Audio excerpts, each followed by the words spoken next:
بسم الله الرحمن الرحيم. السلام عليكم ورحمة الله وبركاته. ولنتي وعن لقيستياد اللهانتي نبا ملك السواد دوكتان كسو دبادا مركلا إيو برنامج كشيكوين كنالين يرادا.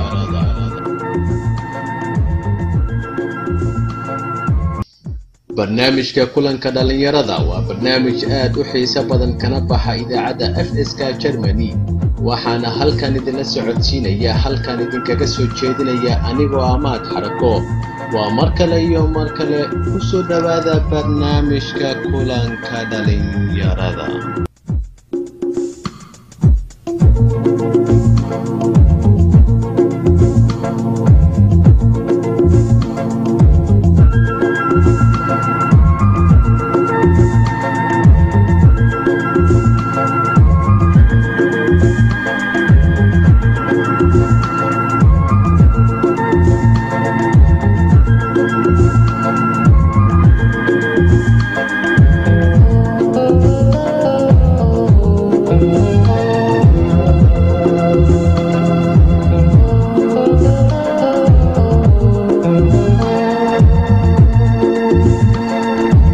qodobada dhageystayaal maanta barnaamijka aad ku maqli doontaan waxaa ka mid noqon doona sheeko la yaab leh oo dhaxmartay wiil muslim ah iyo aabihiis oo Kirishtaan ah. tolow maxay sheekadu ku saabsan tahay? waa qiso diini ah. barnaamijka ayaadna ku maqli doontaan. sidoo kale dhageystayaal barnaamijka waxaad ku maqli doontaan sheeko naxdin leh oo ku dhacday gabar Soomaaliyeed oo ku nool dalkaasi Mareykanka. sidoo kale gabar aan qaangaarin oo ka yaabsatay dadka ku nool magaalada Boorame. haddaba maxay kaga yaabsatay? barnaamijka ayaad ku maqli doontaan. sidoo kale dhageystayaal barnaamijka waxaad ku maqli doontaan waa kuma ninkii ugu dheeraa ee abid dunida soo mara iyo waliba qodobo kale oo aad u xiiso badan. balse dhageystayaal inta aynu u gudagalin barnaamijka kulanka dhalinyarada waynu isugu soo laaban doonaaye aynu ku daafurno mid ka mid ah kalimaha suugaanta.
dhegeystayaal aynu dib ugu soo noqonay barnaamijka kulanka dhalinyarada sayeshe qodobkiisii ugu horeeyay waxa uu ahaa wiil muslim ah iyo aabihiisa oo Kirishtaan ah.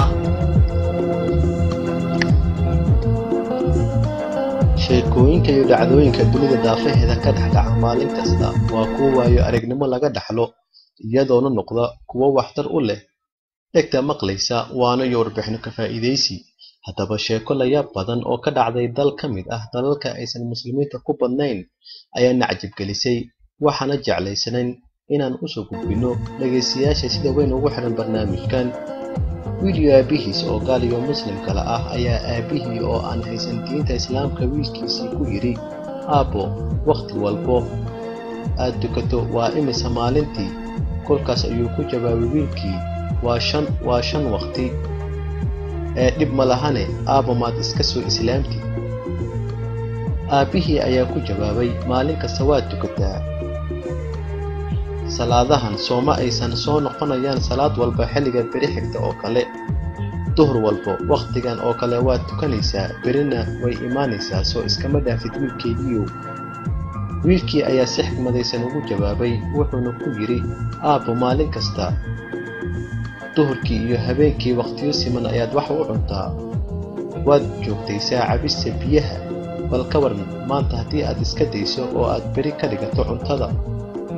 aabihii dhalay wiilka ayaa dibaba dareemay xikmadda uu wiilkiisa ku hadlay, wuxuuna ugu jawaabay, aabo waa sax, la iskama dhaafi karo cuntada, waayo ma sii noolaan karno haddii aanan biyo iyo cuntaba cunin. wiilkii oo aad u faraxsan ayaa ku jawaabay, salaada iyo adkaaraha haddii aan iska daayo sidaas ayay nolosheedu noqonaysaa.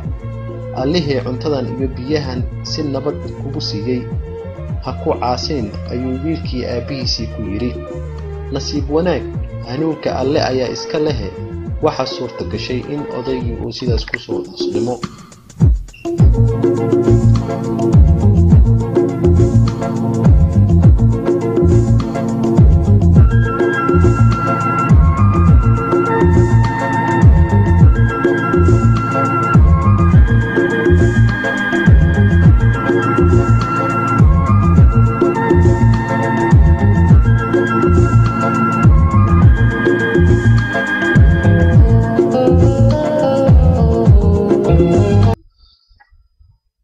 waayahay dhegaystayaal qisada aadka u macaanayd waxa ay ka mid ahayd barnaamijka kulanka dhalinyarada.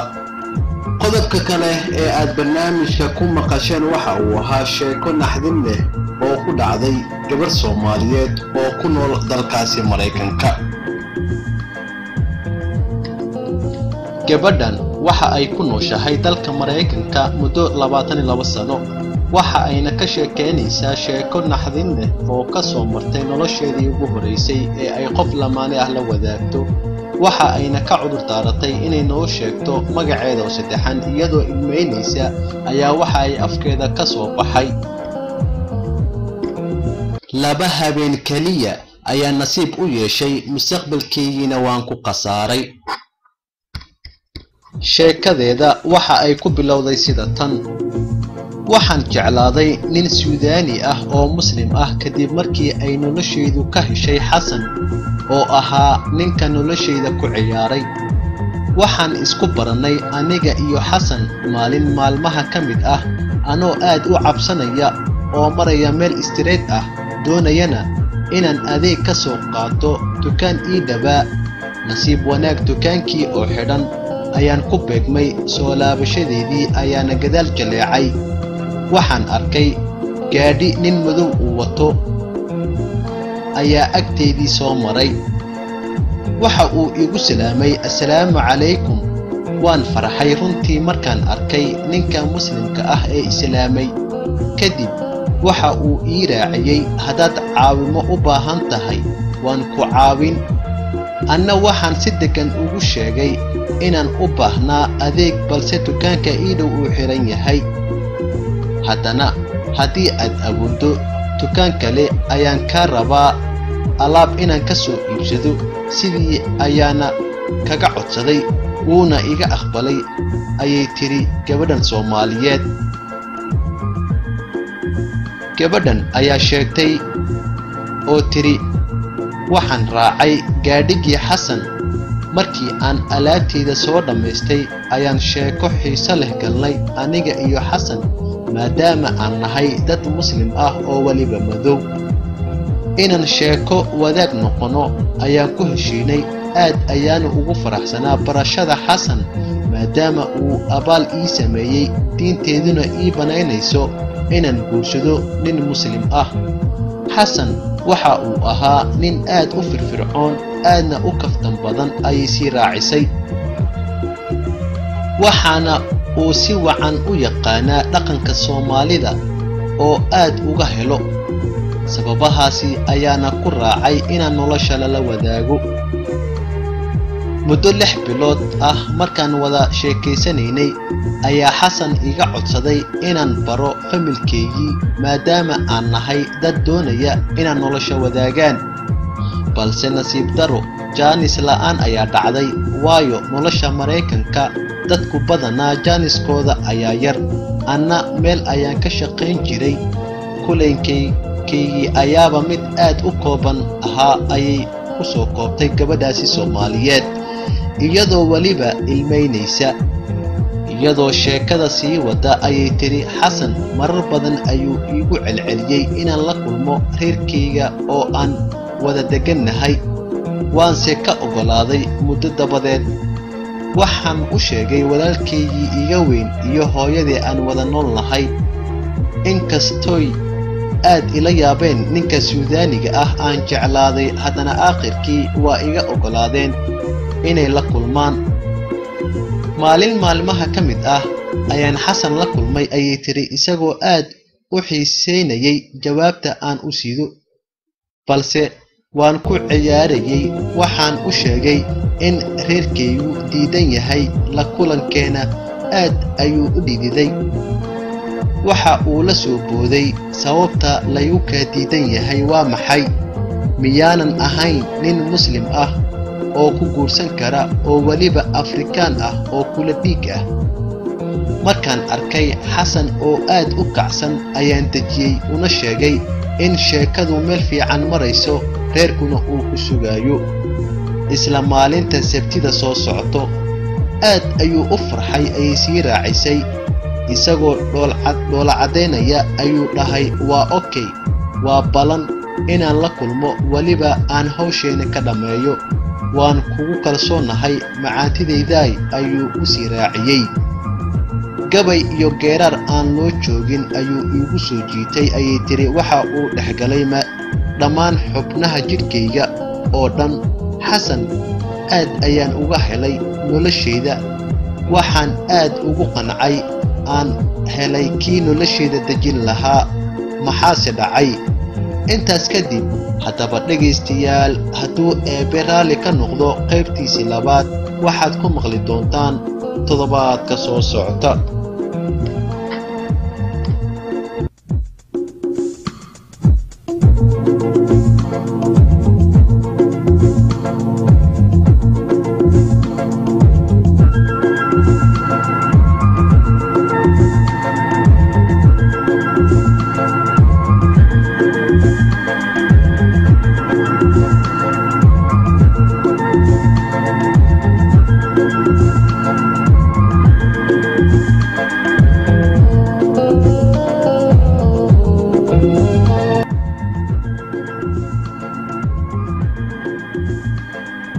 waatahay dhegaystayaal wali waxaynu bartan kaga jirnaa barnaamijka kulanka dhalinyarada qodobo kale ayaa inoo harsanay oo aad u xiiso badan bal markan aan u baaqo farsamayaqaan Big Indos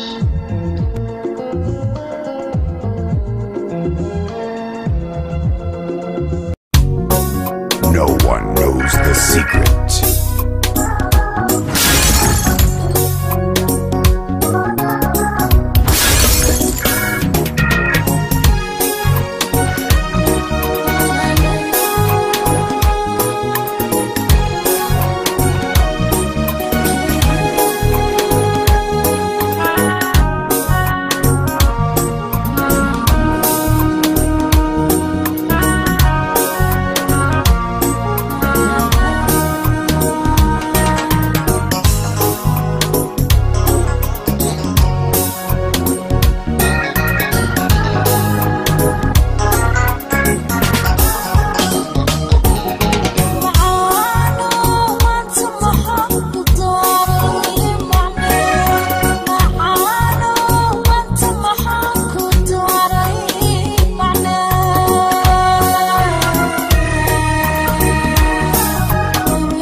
heestaasi ay ku luuqeynaysay fanaanada Nimco Dareen waxa ay qayb ka ahayd xulistii farsamayaqaan Big Indos iyo waliba barnaamijka kulanka dhalinyarada. Bal markana gabar aad u da'yar ayaa waxa ay ka yaabisay bulshaweynta ku nool magaalada Boorame. Gabadhan yar oo 13 sano jir ah oo ku nool magaalada Boorame ayaa waxa la sheegay inay ka yaabsatay dadka ku nool magaaladaasi, isla markaana ay gabadhaasi noqotay hadalhaynta ugu badan ee dadka iyo saxaafadda. kadib markii ay gabadhaas ay qortay buug ka kooban 100 beej oo ku qoran luqadda afka Carabiga. Gabadhan yar oo lagu magacaabo Suleyqa Xaamid Ibraahim oo 13 sano jir ah ayaa waxa ay ka yaabsatay aqoonteeda iyo maskaxdeeda wanaagsan ee uu Ilaahay ku manaysay dhammaan dadka reer Boorama. kadib markii ay gabadhaasi yar soo bandhigtay buug ka kooban ilaa iyo dhowr boqol oo beej kuna qoran afka Carabiga, arrintaas oo yaab ku noqotay dadka ku nool magaaladaasi Boorama. kulan lagu soo bandhigay buuggaas ay qortay gabadhaas oo ay ka hadashay ayaa waxa ay ku sheegtay inay waligeed ku fakari jirtay inay noqoto qof qoraal sare ah oo dunida oo dhan laga yaqaano, arrintaas ay rajaynayso in ay mar uun gaarto. gabadhaas ayaa sidoo kale waxa ay ka cabatay in ay ka walwalsaneyd cidii ka caawin lahayd soo saaridda buuggeeda, laakiinse baytiri uu Ilaah u fududeeyey markii dambe. kasoo qaybgalayaashii kulankaas ayaa waxa ay dadka Soomaaliyeed ay ka codsadeen in laga caawiyo soo saaridda iyo daabacadda buugaagta ay qorto mustaqbalka gabadhaasi yar oo sida muuqatana aysan da'deeda iyo waxqabadkeedu aysan islahayn marka la isbarbardhigo. bal markana waa kuma ninka ugu dheeraa ee abid dunida soo mara. Roberto Bergin oo ah ninka ugu dheer adduunka wuxuu ku dhashay magaalada Alton ee gobolka Illinois ee dalka Mareykanka 22 bishii February 1918. xilligii uu dhashay Roberto culayskiisa waxa uu ahaa 3.8 kilogram, wuxuuna u dhashay dalka Mareykanka, wuxuuna ahaa midka ugu weyn 5 carruur oo qoyskiisu ka koobnaa. hooyadiisna waxaa la oran jiray Adia Johnson. koritaankiisa degdega ah ayaa soo jiitay in si taxaddar leh loo fiiriyo. Roberto xilligii uu dhiganayay dugsiga dhexe waxaa loo sameeyey kursi iyo miis cabirkiisu awgiis, wuxuuna wax ka baranayay iskuulka lagu magacaabi jiray Alton High School. 13 sano jirkiisa wuxuu Roberto noqday wiilka dunida ugu dheer, wuxuuna dhererkiisu ahaa 2.24 mitir halka uu 18 sano jirkiisa uu dhererkiisu ahaa 2.44 mitir, culayskiisuna ahaa 1.7 kilogram. dhinaca kale cabirka kabaha ee Roberto waxa uu ahaa 37. qiimaha halkii joog oo kaba ah wuxuu gaarayay lacag dhan $100. nasiib wanaag Roberto wuxuu helay shirkadda kabaha soo saarta oo u ballan qaaday in ay siiso kabo lacag la'aan ah. Roberto waxaa lagu yeeri jiray Alton Gang ama Gang of Illinois. Roberto isaga oo la socda aabihii ayuu socdaal ku soo maray dhammaan gobollada dalka Mareykanka, hase yeeshee 4 July 1940 ayuu ku xanuunsaday Minnesota oo ka tirsan gobolka Michigan. dhakhaatiirtu waxa ay ku dadaaleen daaweynta Roberto, waxa ayna ku sameeyeen qalliin iyo dhiig u shubid, laakiin beerkiisa ayaa aad u xumaaday, wuxuuna geeriyooday 19 July 1940 isagoo 22 sano jir ah. Roberto Bergin oo noolaa muddadii u dhaxaysay 1918 ilaa 1940 wuxuu ahaa ninkii ugu dheeraa ee abid taariikhda dunida aynu ku noolnahay soo mara, wuxuuna dhererkiisu ahaa 2.72 mitir, culayskiisuna wuxuu ahaa 2.26 kilogram, wuxuuna ilaa haatan 2013 haystaa rikoorka ninka dunida ugu dheer oo uu qaatay 27 June 1940.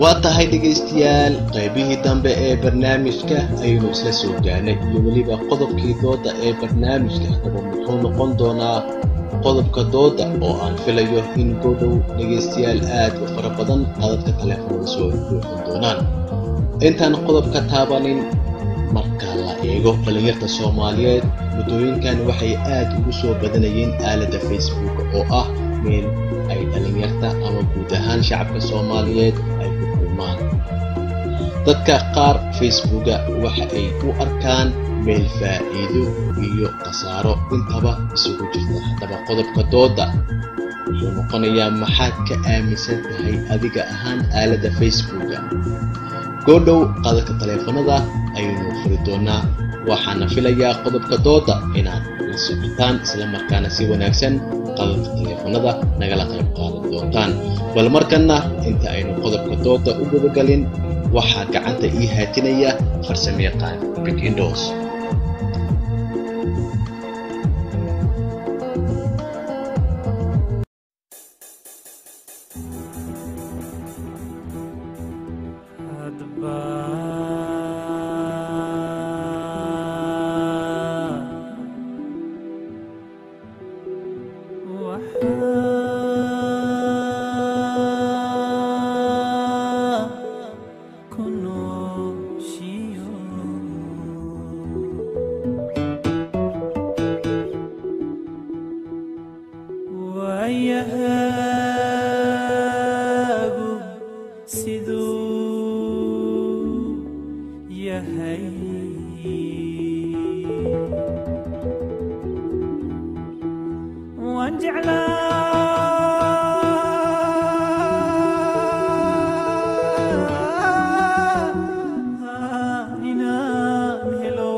inkastoona waaya wajigaaga nimaano wadadiina Soomaali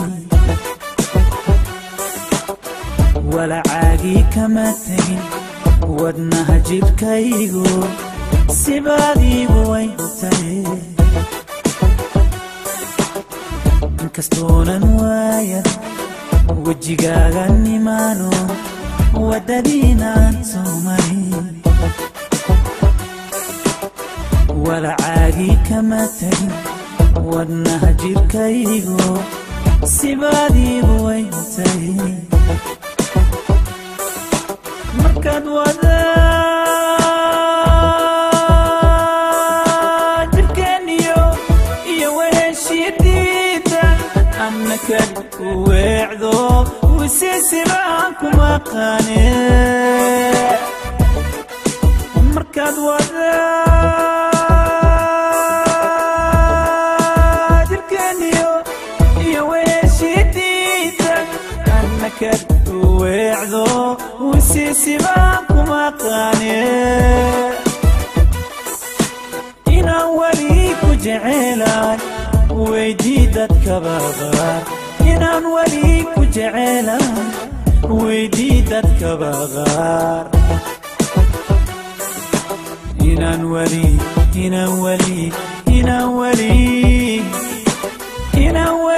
ku jecelahay weydii dadkaba qaar أحمد عيقات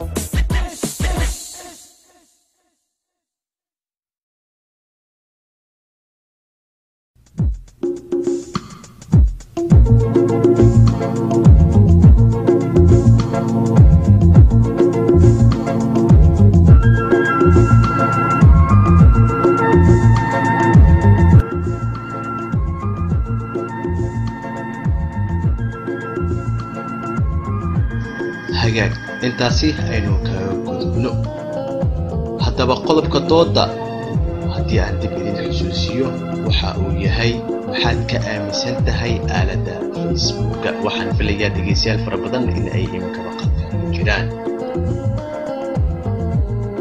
waa tahay dhegeystayaal bal markana aan u gudagalno qaadka taleefanada iyo waliba qofka nasiibka u yeeshay halo assalaamu calaykum وعليكم السلام ورحمة الله. ولا المقعة يو هلكت كسو عايش. ولا مقعي ورما عبد الله وحن كسو عام إنجليز كارهان UK. واتهرمان إن كشو دو برنامج ككلن كان لينا كارهان قيبتي ستم بدوتا. أنا محسن تامر كرولا السلام يا دمان أمة الصومالية يكون جرماني إن يوه إذا عتا إن كارهان عادي وما حد حركة. waa tahay waynu ka qaadnay dhamaanteena hadii aad la socotay qodobka dooda ahaa maxaad ka aaminsan tahay aaladda Facebook haye hore u gudagal wala Facebook aan ka aaminsanaa waxay tahay waa aalad weyn waxa ku wada kulmay dhamaan ummadda Soomaaliyeed dadkii waa hore iskugu dambeysay dadkii ka soo wada qaxay Soomaaliya dad hadda cusub isbaranayo dhalinyarada oo hadda dhalinyarada hadda ayakan isku baranayaan oo cusub Facebook waxaan ka aaminsannahay koob fiican inay tahay dadka isku wada bartaan waa tahay dadka qaar waxay kala kulmaan aaladda Facebook dhibaatooyin aad u fara badan gaar ahaan xagga dadka qoysaska marka adigu taa ma aaminsan tahay in Facebook dhibaatooyin mararka qaar lagala kulmi karo صح ولا لagala kulmaa dhibaatooyin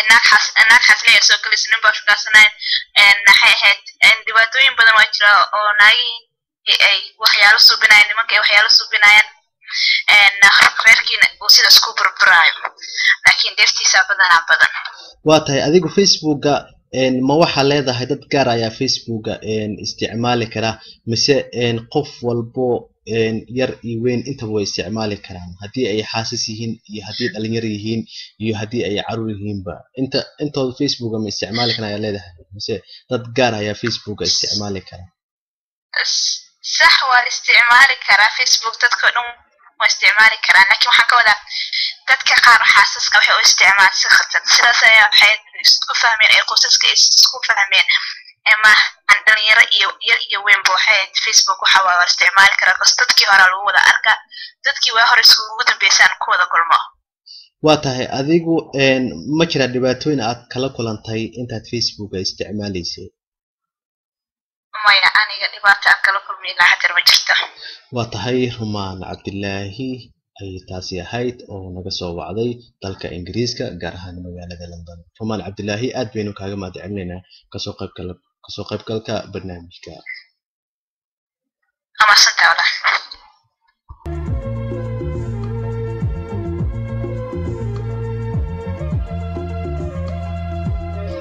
waa tahay qadka xiga halo assalaamu calaykum وعليكم السلام ورحمة الله وبركاته.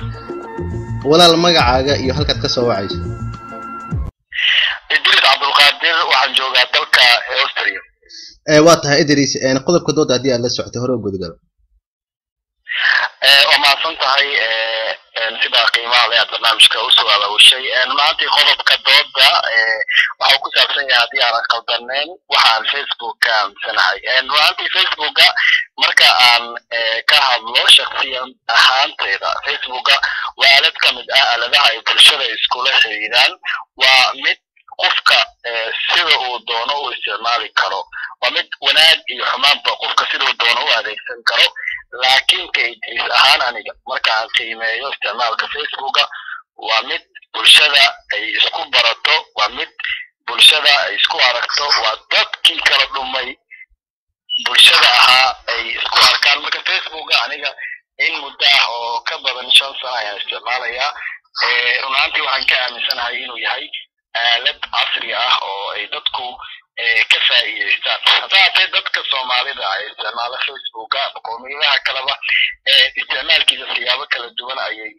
محنكو لها أي أفهمين إن كتو الجيران ضد فربضان أو سوى ناكسان يصير الله وتلقى له استعمال ساعتها وحاجنا ضد كلا أو يهو فيسبوك si aan habboonayn oo isticmaala ama nidaamyo kale u mara sababta ani waxaan ku soo gabagabeynayaa Facebook waa aalad dadka isku soo jiida oo aan dhihi karo waa aalad ama mid ay bulshada isku barato oo inta badan wanaagiisa uu fiican yahay marka Facebook waxaan ka aaminsanahay inuu yahay shay wanaagsan oo aad u wanaagsan waa tahay Idris aad baad u mahadsan tahay kaasi waxa uu ahaa Idris oo naga soo wacay dalka Australia aad baynu kaaga mahadcelinaynaa saaxiib sidoo kale adiga ma tahay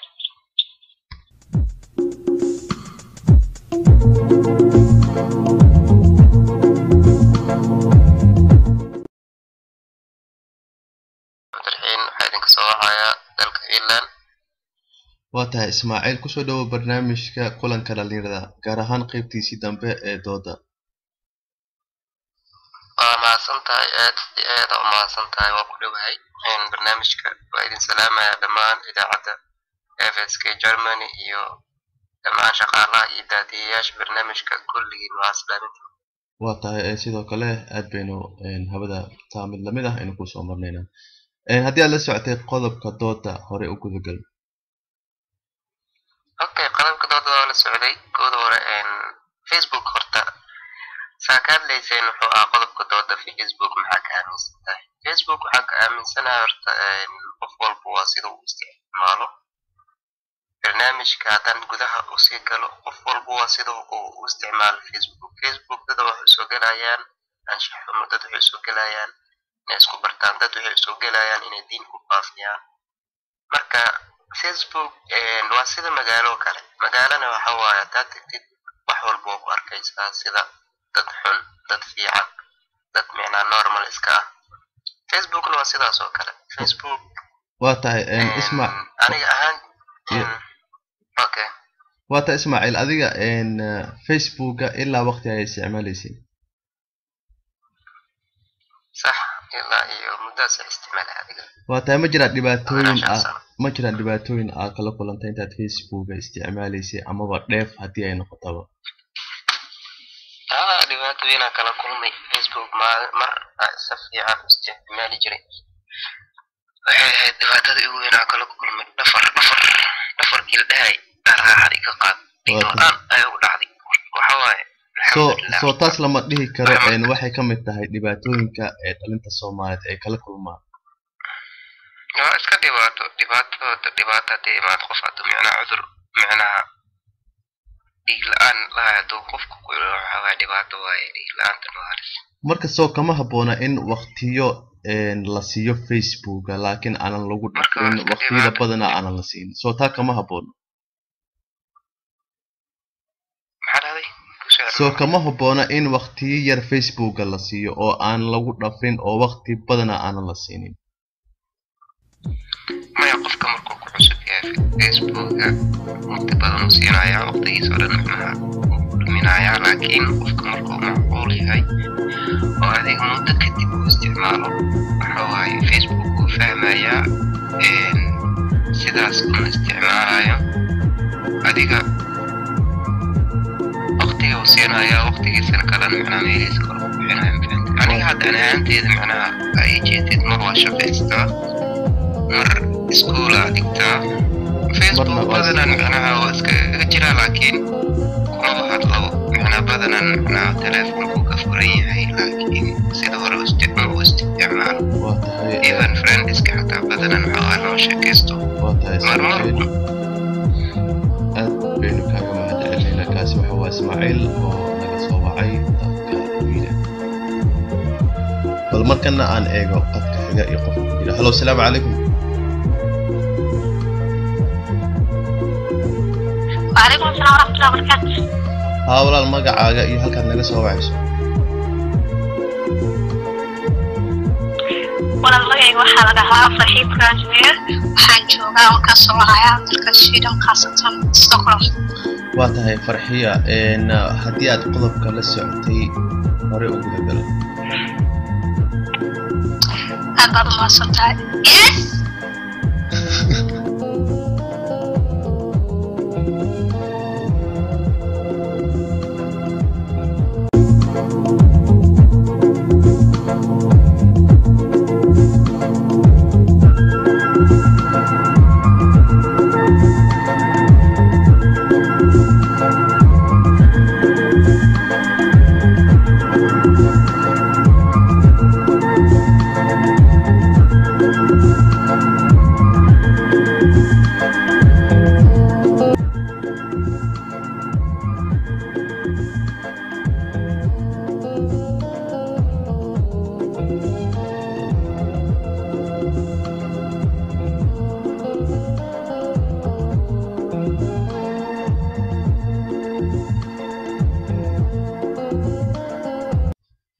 waa tahay dhegeystayaal waqtigii oo gabagabo nagu ah waxa inoo suurtagelaynin dhegeystayaasha qadadka ku jira sababo waqtigii oo nagu dhacay awgi balse waynu kala gelinaynaa sidoo kale waxaan u mahadcelinayaa asxaabtii u suurta gashay xagga qadadka telefoonada sidoo kale waxaan u mahadcelinayaa soo saaraha barnaamijka wariye Arki Ismaayo iyo Yusuf Guul sidoo kale kama marna Ahmed Kadiye oo inoo suurtageliyay barnaamijka gaar ahaan page-ka uu ku leeyahay Facebook barnaamijka waxaa idila socodsiinayay anigoo ah Mahad Cabdi Iimaan Mahad Xarf waxaana ii farsameynayay Big Indos guud ahaan intaa ayaan ku soo afmeeraynaa barnaamijka kulanka dhalinyarada inta aynu barnaamijkan mid la mid ah ku kulmi doono waxaan idinkaaga tagaynaa sida iyo nabadiina kulantay amaana Allah assalaamu calaykum wa rahmatullahi wa barakatuh peace everybody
فردوسي جنادي آية لغو كيو كوكوليس آخرة إيفكا